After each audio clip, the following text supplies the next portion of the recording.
ભરૂચ શહેર અને જિલ્લામાં આજે પેટ્રોલ પંપો પર વહેલી સવારથી જ વાહનોની અભૂતપૂર્વ લાંબી કતારો જોવા મળી હતી, જેના કારણે સમગ્ર પંથકમાં ભારે ઉત્તેજના વ્યાપી ગઈ હતી. યુદ્ધ જેવી વૈશ્વિક પરિસ્થિતિના કારણે ઇંધણની સપ્લાય ખોરવાશે અને આગામી દિવસોમાં પેટ્રોલ ડીઝલની અછત સર્જાશે તેવી અફવાઓ વાયુવેગે ફેલાતા નાગરિકોમાં ગભરાટ ફેલાયો હતો. આ ગભરાટના પગલે મોટી સંખ્યામાં વાહન ચાલકો ઇંધણ ભરાવવા ઉમટી પડ્યા હતા, જેના લીધે શહેરના મુખ્ય માર્ગો પર સ્થિતિ પેટ્રોલ પંપો પાસે ટ્રાફિક જામની ગંભીર સ્થિતિ સર્જાઈ હતી અને લોકોમાં ઇંધણ ખૂટી જવાની ભીતિ સ્પષ્ટપણે જોવા મળી હતી.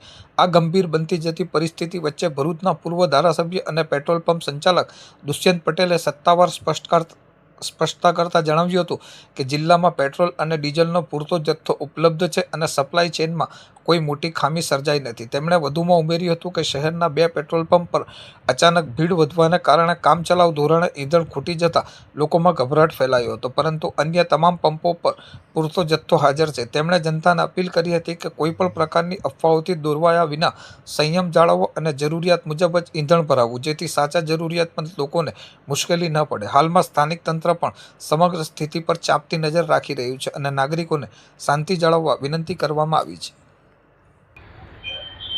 ઈરાન, ઇઝરાયલ અને યુએસએના યુદ્ધ જે થઈ રહ્યું છે અને વિશ્વમાં ઘણી બધી જગ્યાએ પણ આવા બનાવો બન્યા છે, ત્યારે ભારતમાં પેટ્રોલ, ડીઝલ, ઓઇલની અછત સર્જાશે એવા જે વાતો વહેતી થઈ છે એ તદ્દન ખોટી છે.